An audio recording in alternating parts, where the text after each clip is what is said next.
దీపావళి శుభాకాంక్షలు. నా ఛానల్ని సబ్స్క్రైబ్, లైక్ అండ్ షేర్ చేయండి.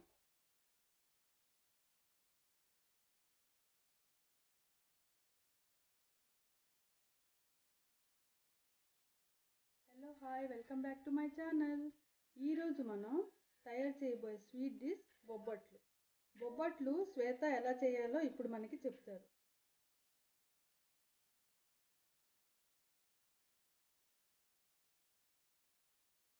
బొబ్బట్లకు కావాల్సిన పదార్థాలు: 1 కప్ బెల్లం, 1 కప్ మైదా, సరిపడా సాల్ట్, సరిపడా కొంచెం షుగర్, 2 స్పూన్స్ ఆఫ్ షుగర్ సరిపోతుంది, అండ్ కొంచెం ఆయిల్, అండ్ కొంచెం శనగపప్పు. శనగపప్పు మేమైతే ఇక్కడ ఆల్మోస్ట్ 1/2 kg కన్నా ఎక్కువే తీసుకున్నాము.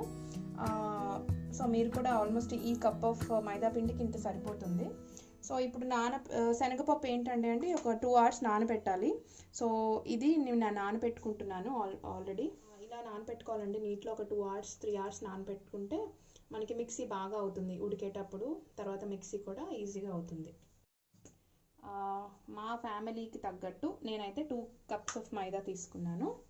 దాంట్లో మనం అనుకున్నట్టు ఒక కొంచెం సాల్ట్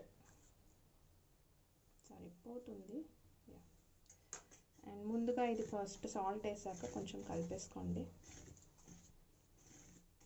కలుపుకున్న తర్వాత సేమ్ మనం జస్ట్ చపాతీ పిండిలాగే కలపాలి, కాకపోతే కొంచెం వాటర్ ఎక్కువ పడుతుంది. బేసిక్గా ఏంటంటే బొంబాయి రవ్వ కూడా యాడ్ చేస్తారండి సాగకుండా, కాకపోతే నేను ఇప్పుడైతే యాడ్ చేయట్లేదు.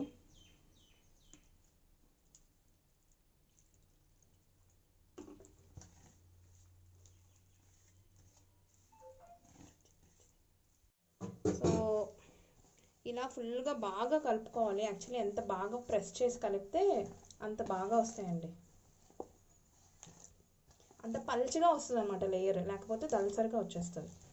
బేసిక్గా ఇదే పెద్ద టిప్. సో ఇలా చూసారు కదండి, ఇలా ముద్దగా అవుతుంది. బట్ ఫైన్, మనం ఫుల్గా ఆయిల్ వేసేసుకోవాలి. అమ్మో ఇంత ఆయిల్ అనుకోకండి, తప్పదు.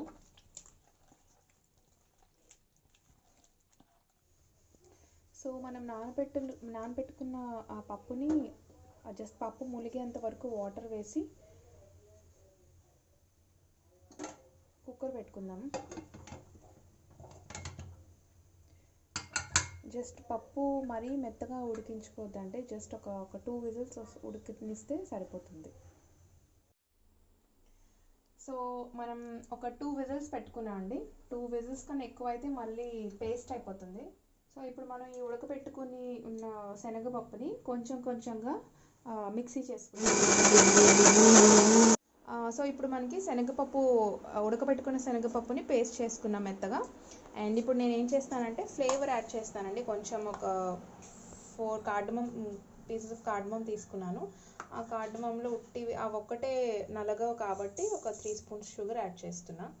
ఇది కూడా మనకి వన్ ఆఫ్ ద ఇంగ్రీడియంట్ కాబట్టి ఇది ఒక్కసారి మిక్సీ పట్టుకుందాం.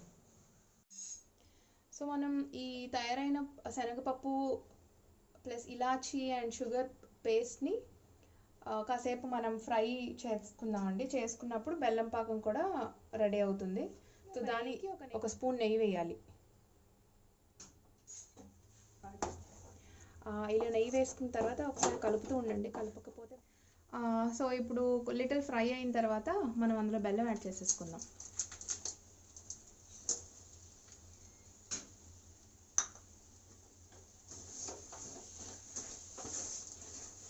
దీని మీద మూత అది ఏం పెట్టకండి. సో మనం ఆయిల్లో నానబెట్టుకున్న మైదా పిండి చిన్న చిన్న ఉండల్లాగా చేసుకోండి. మనకి పూర్ణం ఎంతైతే ఉందో ఈ మైదా పిండి ముద్ద కూడా అంతే ఉండాలి.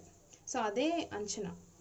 సో కొంచెం ముందుగా ఆయిల్ బాగా ఈ హ్యాండ్స్ యూస్ చేయాలండి, తప్పదు. ఇలా పెట్టుకున్న మైదా పిండిని ఇలా బార్డర్స్ జస్ట్ ఇలా చిన్న సైజ్ పూరీలాగా ఒత్తుకుని మధ్యలో ఇది పెట్టి ఇలా కవర్ చేయాలి.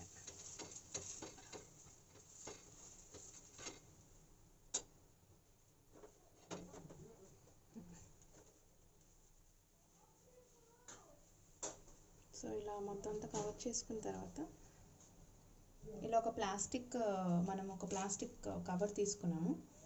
తీసుకుని ఇలా పెట్టుకున్నాక ఇలా ఫస్ట్ ఒక ప్రెస్ చేయండి మధ్యలో. తర్వాత ఇలా జస్ట్ ఇక్కడ ఈ హ్యాండ్ యూస్ చేసి ప్రెస్ చేయండి.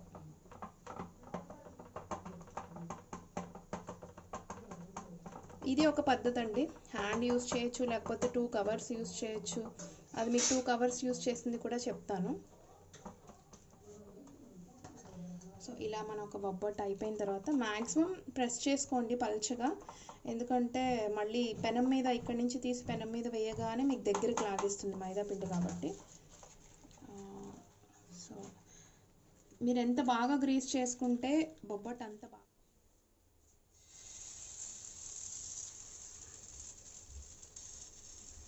బాగా కాలిన పెనం మీద మనం ఆల్రెడీ ఫుల్ ఆయిల్ వేసుకుంటాం కాబట్టి నెయ్యి అంత పట్టదు. కానీ నెయ్యి ఫ్లేవర్ లేదే బొబ్బట్టు తినని వాళ్ళ కోసం మీరు ఇంకొంచెం నెయ్యి వేసుకోండి. సిమ్లోనే ఉంచాలండి పెనం అనేది. హైలో పెడితే బొబ్బట్టు మైదా పిండి లోపల సరిగా ఉడకకుండా మాడిపోతుంది.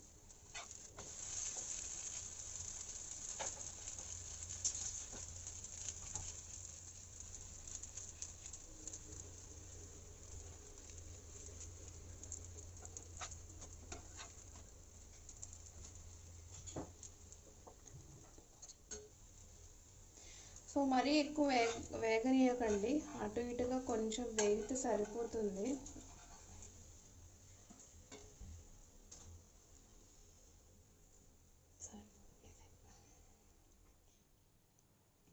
ఇప్పుడు మనం 2 కవర్స్ యూస్ చేసుకుందాము. కింద ఇందాక ఒక కవర్ వేసుకున్నాం కదా, ఇప్పుడు ఏంటంటే పైన ఇది లడ్డూలాగా చేసుకున్నాక పైన ఇంకో కవర్ వేద్దాము. ఇది కూడా గ్రీస్ చేసుకోండి కంపల్సరీ, లేకపోతే అది కవర్కి అంటుకుపోతుంది. చేసుకుని ఫస్ట్ ఇలా ఒక ప్రెస్ చేయండి మధ్యలో. ప్రెస్ చేసి ఇలా మధ్యలోంచి చివరికి ఇలా సర్కిల్ లాగా చుట్టండి. జస్ట్ కొంచెం ఒత్తుతూ రౌండ్గా జరిపితే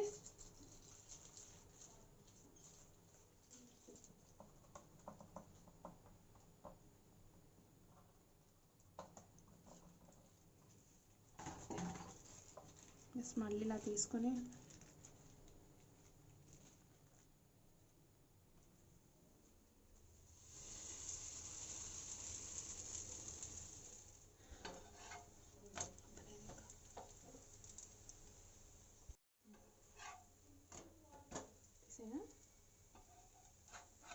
సో ఇలా అయితే సరిపోతుంది కదండి.